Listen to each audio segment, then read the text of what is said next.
और आजकल जब महिला नहीं पढ़ी हुई है, मर्द लोग अपना जिस तरह से रोज रोज अपना करते ही रहता है, ध्यान में नहीं रहता है कि हमको रोज एक पैदा नहीं करना है। बिहार में प्रजनन दर को नियंत्रित करने को लेकर मुख्यमंत्री नीतीश कुमार ने मर्दों के चरित्र की व्याख्या करते हुए उन्हें दिन भर काम में लिप्त रहने की बात कह दी। उसके बाद भाजपा को बैठे बिठाए सीएम को घेरने का एक और मुद्दा मिल गया है। भाजपा ओबीसी मोर्चा की राष्ट्रीय महामंत्री और बिहार भाजपा प्रवक्ता डॉक्टर निखिल आनंद ने सीएम नीतीश कुमार पर अमर्यादित भाषा बोलने और सेक्सिस्ट कमेंट करने का आरोप लगाते हुए माफी की मांग की है। निखिल आनंद ने कहा कि बिहार के मुख्यमंत्री नीतीश कुमार जी हाल के दिनों में कई ऐसे बयान दे रहे हैं जो हम सभी को हास्यास्पद स्थिति में डाल देता है। उनके कई बयान तो लैंगिक तौर पर समाज में भेदभाव पैदा करने वाले और बड़े ही सेक्सिस्ट कमेंट होते हैं। जिस तरह से उन्होंने कहा कि महिलाओं में प्रजनन दर बढ़ रही है तो उन्हें शिक्षित होना चाहिए, यह उनकी बात सही है, लेकिन जो उन्होंने कहा कि पुरुष लोग करते ही रहता है, उसको पता ही नहीं होता कि बच्चा पैदा करना है या नहीं, यह सड़क छाप अजीबोगरीब और अस्वीकार्य बयान है। ये बयान सीएम को वापस लेकर माफी मांग लेनी चाहिए। सीएम नीतीश कुमार भाषाई मर्यादा को भूल गए हैं क्या? बिहार के मुख्यमंत्री से पब्लिक डोमेन और सार्वजनिक कार्यक्रम में ऐसे बयान की कतई अपेक्षा नहीं है। सीएम अपना लैंगिक भेदभाव अपमान करने वाले सेक्सिस्ट बयान को अविलंब वापस ले।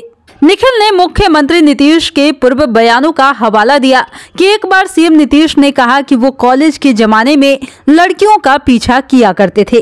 अभी इंजीनियरिंग कॉलेज का दौरा करने गए तो उन्होंने कहा कि अपने जमाने में खूब फिल्में देखा करते थे, तो हर शनिवार और रविवार को छात्र छात्राओं को फिल्में दिखाने का निर्देश भी दिया था। अब कौन समझाए उनको कि 21वीं सदी के 5G स्पीड और एंड्रॉयड मोबाइल, लैपटॉप, टैबलेट के जमाने में इस तरह की बातों का कोई मतलब नहीं है। कालांतर में बीजेपी की एक महिला विधायक द्वारा आदिवासी समाज की महिलाओं के आर्थिक सशक्तिकरण के लिए महुआ चुनने और स्टोर करने के अधिकार की बात करने पर सीएम नीतीश ने कहा कि आप तो बहुत सुंदर हैं, लेकिन आपकी सोच बिल्कुल अलग है। निखिल आनंद ने बिहार के मुख्यमंत्री से अपील करते हुए कहा कि नीतीश जी को पब्लिक डोमेन में कुछ भी बोलने से पहले निश्चित तौर पर तैयारी करनी चाहिए। वो सीएम के तौर पर कुछ भी बोलकर खुश हो जाए और हम स्वीकार कर ले, यह संभव नहीं है। वे ना तो समाजशास्त्री है और ना ही साइको एनालिस्ट है, न सोशल साइकोलॉजिस्ट है। उनकी बातों का आम जनता के मनोभावों पर क्या प्रभाव पड़ता है और क्या संदेश जाता है, हम सब जानते हैं। मुख्यमंत्री जी से हम ऐसे बयान वापस लेने की मांग करते हैं। दुर्भाग्यपूर्ण है कि उनके अक्सर बयान या तो महिलाओं या फिर कभी पुरुषों को दुविधा की स्थिति में डालने वाले होते हैं। हम मुख्यमंत्री जी के ऐसे बयानों का बचाव नहीं कर सकते।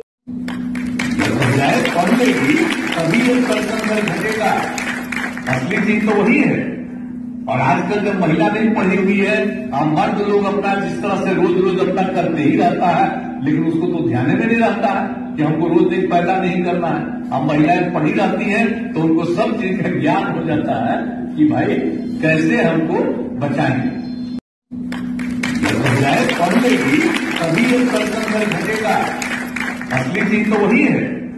और आजकल जब महिला नहीं पढ़ी हुई है, मर्द लोग अपना जिस तरह से रोज रोज अपना करते ही रहता है, लेकिन उसको तो ध्यान में नहीं रहता है कि हमको रोज एक पैदा नहीं करना है। अब महिलाएं पढ़ी रहती हैं तो उनको सब चीज का ज्ञान हो जाता है कि भाई कैसे हमको बचाएंगे। जुड़ो दीक्षांत से, करो फ्री खुद को स्ट्रेस से। गूगल प्ले स्टोर से दीक्षांत ऐप डाउनलोड कर अपने स्टडी को बनाओ आसान और मजेदार। दीक्षांत देता है topic wise video with animated visuals and concept by the study materials.